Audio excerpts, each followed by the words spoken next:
O'z o'rnida shuni ta'kidlab o'tish kerakki, O'zbekiston Respublikasi Markaziy banki 2024-yilning fevral oyida Markaziy bank kiberxavfsizlik markazini tashkil etdi. Hozirgi kunda firibgarlik turlari kundan kunga rivojlanib bormoqda. Firibgarlar har xil turlarni o'ylab topishmoqda.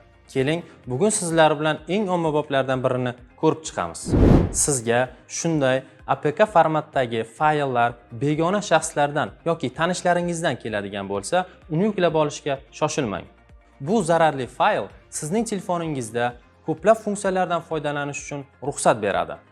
Markaziy bank Sertibu kiberxavfsizlik markazi mutaxassislari tomonidan ushbu fayllar ichi ochib ko'rilganda sizning tasavvuringizga ham sig'maydigan darajadagi bitta APK formatdagi faylning o'z telefoningizga yuklab olishingiz orqali ruxsat berganingizni bilmay qolasiz. Birinchi navbatda faylni o'rganib chiqish uchun mutaxassislarimiz uni ichini ochishdi.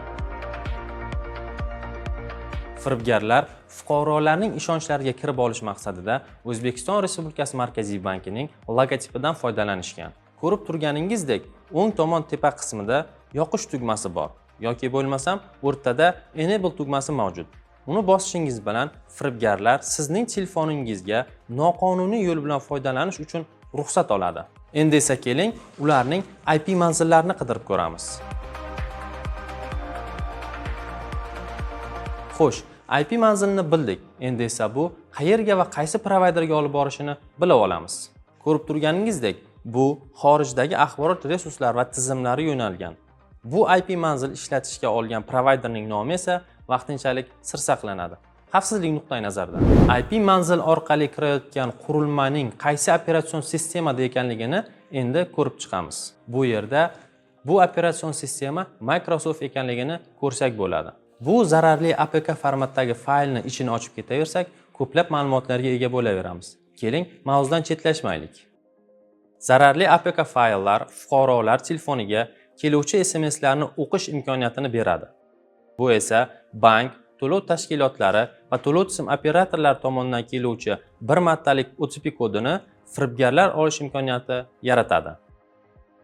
Ana endi tushungan bo'lsangiz kerak, bank kartangizga tushayotgan oylik maoshingiz qayerga o'zidan o'zi yo'qolib qolayotganini. Endi eng asosiy qismiga keldik. Sizning telefoningizga mana shunday zararlangan APK formatdagi fayllar yuklanmasligi uchun biz sizga bir nechta tavsiyalarni aytib o'tamiz.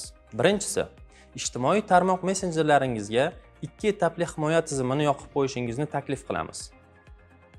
Agar siz Android sistemasida ishlaydigan telefon qurilma ishlatsangiz, sizning telefoningiz sozlanmasi bo'limida biometriya va xavfsizlik bo'limi mavjud. Shu bo'lim orqali kirsangiz, sizga begona ilovalarni yuklash tugmasi mavjud. Shu bo'limga kirib, barcha yoqib qo'yilgan ilovalarni o'chirib qo'yishingizni taklif qilamiz. Rasmiy APK fayllarni ijtimoiy tarmoq messenjerlardan emas, Play Market yoki App Store'dan yuklab oling. Agarda siz zararlangan APK formatdagi faylni o'zingiz bilmasdan holda telefoningizga yuklab olgan bo'lsangiz, uni sozlamalar bo'limidan topib, tezda o'chirib tashlang. Yuqoridagilarni inobatga olgan holda begona shaxslardan yoki tanishlaringizdan shubhali APK formatdagi fayllar ijtimoiy tarmoq messenjerlari orqali keladigan bo'lsa, uni yuklab olmasligingiz kerak.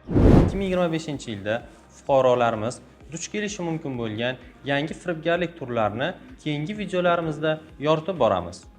Videolarni o'tkazib yubormaslik uchun kanalimizga obuna bo'lib qo'ying. O'zingiz va pullaringizni ehtiyot qiling. Xayr, salomat bo'ling.